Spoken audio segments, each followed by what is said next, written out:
I'm not giving you a single penny, Marcus said with a smug smile. No legal marriage means no shared assets. You should have thought about that before.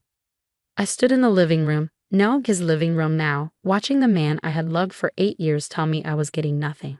This was the same man who once promised that love was enough, that we didn't need a marriage certificate. My name is Alexandra. I'm 34, and my relationship was falling apart in the worst way possible. The truth hit me, Marcus had planned this from the start. He always said keeping our marriage unofficial would protect our love. But really, it was to protect him from ever having to share anything. You can't just throw me out, I said, keeping my voice steady. We built this life together. Marcus ran a hand through his perfectly styled hair, a move I used to find charming. Now it felt fake, just like him. Built it together. He laughed. I bought this house. I paid for everything. You were just along for the ride. Behind him, Veronica, his 25-year-old mistress, sat in his leather chair, smirking. She played with a strand of her platinum blonde hair, a diamond bracelet on her wrist catching the light. A bracelet I had helped pay for, without realizing it. You know, that's not true, I said. My calmness made Marcus pause for just a second. I helped pay for this house. I have proof. Proof? He scoffed, but I saw the tension in his shoulders. Everything is in my name. You have nothing. I thought about the safe upstairs, the one Marcus thought held only his watches and passports. You're right about one thing, I said, turning toward the stairs. I should check what I have. Packing your things? Veronica called after me. Don't forget to leave the key. I ignored her and went upstairs. Behind a painting in our bedroom was the safe. Marcus had always laughed at my choice of artwork, calling it a waste of money. Now, as I moved the painting aside, I smiled. This wasn't just a safe, it was my backup plan. 6 months ago, I had found suspicious messages on Marcus's phone. That's when I had a second, hidden compartment installed. Marcus had no idea it existed. I heard footsteps behind me. Need help with the combination? Marcus asked, leaning against the doorframe. Or are you trying to steal my watches? You should check the safe yourself, I said, stepping aside. Rolling his eyes, Marcus walked over and entered the code, our anniversary date. The safe door swung open. His face changed immediately. Where are my watches? He demanded. Check the back, I said calmly. Marcus ran his hands inside the safe, finding the hidden panel. What is this? A second compartment, I explained. It needs a different code. Want to try? His face turned red. You had no right to do this. Actually, I said, I had every right. Just like I had the right to protect myself when I realized you planned to leave me with nothing. What are you talking about? I pulled out my phone and played a recording, his voice talking to his lawyer about how to make sure I got nothing. The conversation was from 3 months ago, right around the time he started seeing Veronica. Marcus turned pale. You recorded me? I did a lot more than that, I said. Want to see what's in the second compartment? I think you'll find it interesting. Before he could answer, Veronica appeared at the door. What's taking so long? We have dinner reservations. I smiled. You might want to cancel. We have a lot to discuss about asset division and common law marriage laws in this state. Marcus's smug look faded. I could see the moment he realized he wasn't the only one who knew how to plan ahead. This is ridiculous, he snapped. You can't prove anything. Why don't you open the second compartment and find out? I said, leaning against the wall. The code is 071521, the day you met Veronica. I thought that was fitting. Marcus's hands shook slightly as he entered the combination. The hidden panel clicked open, revealing stacks of papers, USB drives, and a small laptop. What is all this? He asked, grabbing a file. Insurance, I said calmly. Proof of every deposit I made, every renovation I paid for, every piece of furniture I bought. But that's just the start.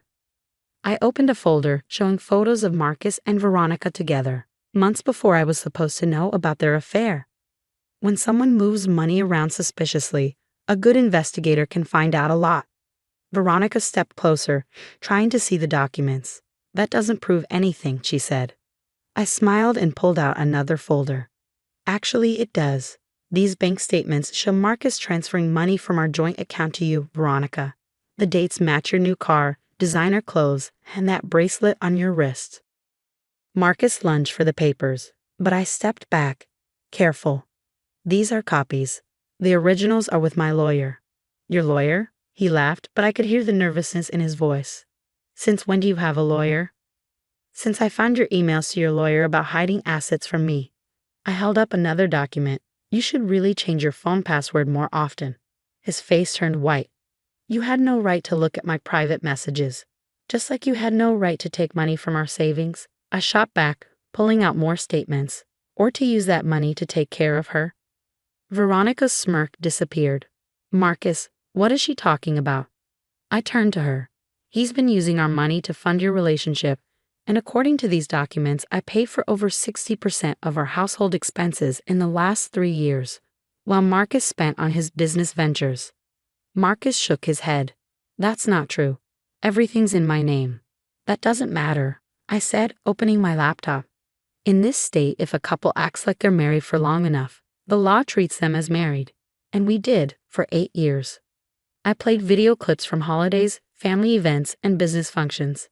In each one, Marcus introduced me as his wife. Every clip was dated and saved.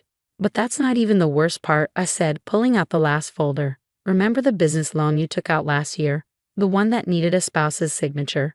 Marcus went pale. You wouldn't. You forged my name, I said flatly. I have proof. The bank's fraud department was very interested in it. Veronica took a step back, eyes wide. You told me you were divorced, that everything was settled. I sighed. He lied to both of us. The difference is, I figured it out and prepared. Marcus leaned against the wall, his plan falling apart. What do you want? He asked weakly. Fairness. Half of what we built, the house, the savings, everything. If you fight me, I can take this to court. And we both know that won't end well for you. Veronica grabbed her purse. I can't believe this. You told me you were rich, that everything was yours. Veronica, wait, Marcus called as she rushed downstairs. I calmly put the files back into the safe. I'll have my lawyer prepare a fair settlement. I highly suggest you sign it. You planned all of this, Marcus accused. No, I said. I just learned from you. You taught me how to protect myself, keep evidence, and plan ahead. I guess I was a better student than you expected. Outside, Veronica's car roared to life and sped away. Marcus looked lost. His perfect plan to leave me with nothing had completely failed. I'll give you time to think about it, I said, closing the safe and putting the painting back. Oh, and don't bother trying to open the safe again. I already changed the combination. 3 months after the confrontation at the safe, I sat in my new apartment overlooking the city park, sipping coffee and reviewing the final settlement papers. Everything had worked out better than I'd expected, though not without some drama along the way. Marcus, predictably, had tried to fight back at first. He'd attempted to empty our remaining accounts the very next day, only to find I'd already frozen them with evidence of his previous unauthorized withdrawals. Then he tried claiming some of my evidence was obtained illegally, until my lawyer pointed out that all surveillance had been conducted in our shared home where I had legal residence. The turning point came when Veronica, furious about being deceived, contacted me with more evidence. Apparently, Marcus had written her several checks from his business account, listing them as consulting fees to hide our money from me. She'd kept copies of everything. I thought you should have these, she'd said during our coffee meeting. He played us both, just in different ways. The bank's fraud department was particularly interested in those documents along with the forged loan papers. Faced with potential criminal charges, Marcus finally gave in. My phone buzzed with a text from my lawyer. Settlement approved by the judge. Everything's official now. I smiled, remembering Marcus's words from that day. I'm not giving you a penny. In the end, he'd given me exactly what I deserved. Half of everything we'd built together. The house was being sold, with proceeds to be split equally. Our joint accounts were divided, and he had to repay every penny he'd given to Veronica from our money. My doorbell rang, interrupting my thoughts. It was Lisa, my best friend, holding a bottle of champagne. Ready to celebrate, she asked, grinning.